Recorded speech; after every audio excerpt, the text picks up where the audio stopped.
Hey, Hi. listen, how are you I doing? have, I'm doing very well. I've done this probably 20 times, and I have never once done it seamlessly or in any manner that would convey any degree of technical savvy or intelligence on my part. Well, So you hit it out of the park this morning. it's at my grandmother's nursing home right now, and I was just talking to her, trying to impress her, frankly, that I was going to be speaking with the future governor of North Carolina, and midway through my my bragging, she fell asleep on me. Oh, So goodness. I have yeah. that effect on a lot of people. Don't worry about Well, thank you for taking a minute to talk to me. It's it. Sure. an exciting day in North Carolina Tremendous. because it is the first day of early voting, which naturally segues into a very good question, which is why is it so important to vote early? Yeah, it's important to bank the votes, and the stakes here in this race are incredibly high.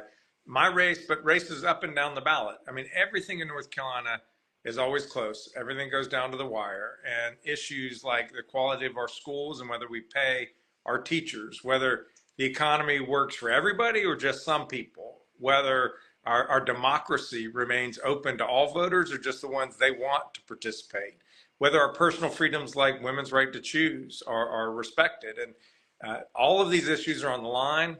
The guy I'm running against, the Lieutenant Governor Mark Robinson, uh, he's all about dividing people, promoting hate, saying just awful things about other people. And that's not my vision. It's not the vision of so many people I know in the state.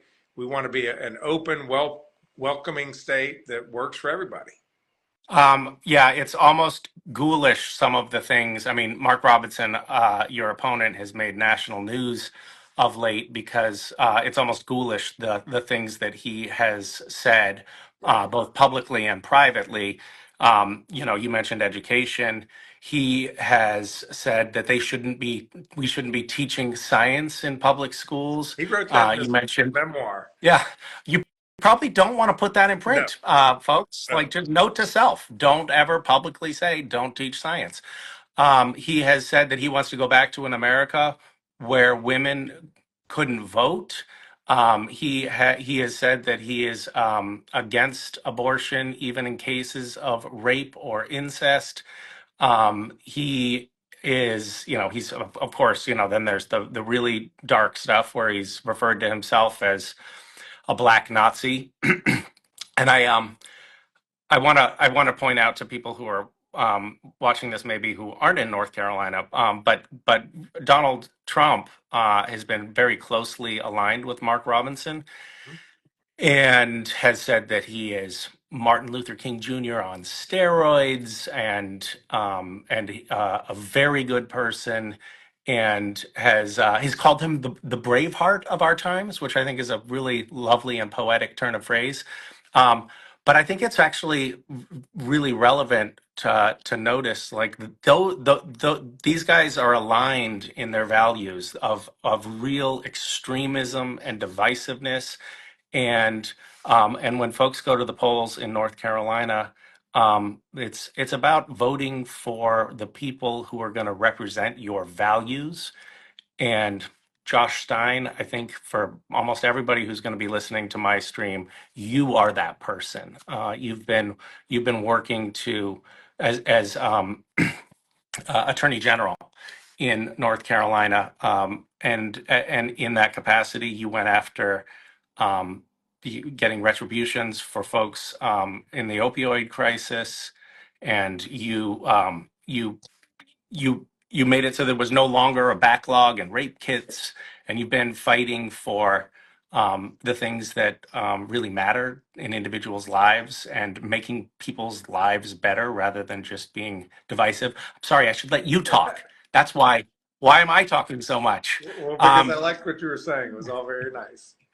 um, what else do you want to share with folks on my The thing about Instagram who might not be familiar with the you? thing about North Carolina that's so compelling this election is that it's not only a choice between me and Mark Robinson and two competing visions about are you for people, are you for talking bad about people, are you fighting for folks, are you fighting culture wars? The legislative races are close, the council state races are close, And critically, the presidential election is close. And it's within 1 or 2 points either way. The path to the White House runs through North Carolina. Donald Trump has to win North Carolina to have any chance of being reelected. And if we can win North Carolina for Kamala Harris, and if my campaign runs strong enough, we can help her get across the finish line in first place. She will be the next president of the United States. And so that's one thing that we are doing hard, working hard on our campaign, is to get vote out early, starting today. Today's first day of early voting. So excited about that. And get all these votes cast so that people can vote. They can choose to have a better future for them and their families. And if folks want to help us do that, go to my website, joshstein.org. There are different ways you can contribute, either volunteering or financially, whatever works for you. We're looking for as much help to get all of us across the finish line in first place. For folks who live in North Carolina or in neighboring states and want to volunteer boots on the ground, what is the most effective thing that people can do to help? Yeah, well, if they can get to North Carolina, we have a lot of swing legislative districts here in the General Assembly, which if you go knock on a door in that district or that precinct, you're helping that person get elected to break the supermajority. We're one vote shy in each chamber, the Senate and the House, that you're helping to get folks elected to the Supreme Court, Allison Riggs. You're helping me get elected to the governorship, other people running for council state, and you're getting people elected, Kamala Harris, to the White House. So that's knocking on doors. Just go to joshstein.org and you can sign up to volunteer, and we will connect you to some really important precincts where we're looking to turn out the vote. Well, I would love to encourage people to do that if you are in a position to get out there and do some door knocking. I actually was doing some door knocking in North Carolina last week, Nice. Okay. and I have to say, it sounds a little scary to go knocking on doors to talk about politics, but I had a lot of fun, and the reception that I got from people who were answering their doors was universally eager to talk Love it. and eager to be and happy to be reminded to head to the polls. So I would really encourage people to do it. It is such a great way to exercise your civic right to engage in politics in this country and to be a vocal part of the democracy. Thank you. I know that your time is very short, so Going to and vote from just now. From here, yeah. I'm going to vote. I'm excited. All right. Well, thank you for taking the time to talk to us. And everyone, do everything you can in the next couple of weeks leading up to the election because it really matters. All right. Great talking to you. Yeah. Thank you. Bye. Bye.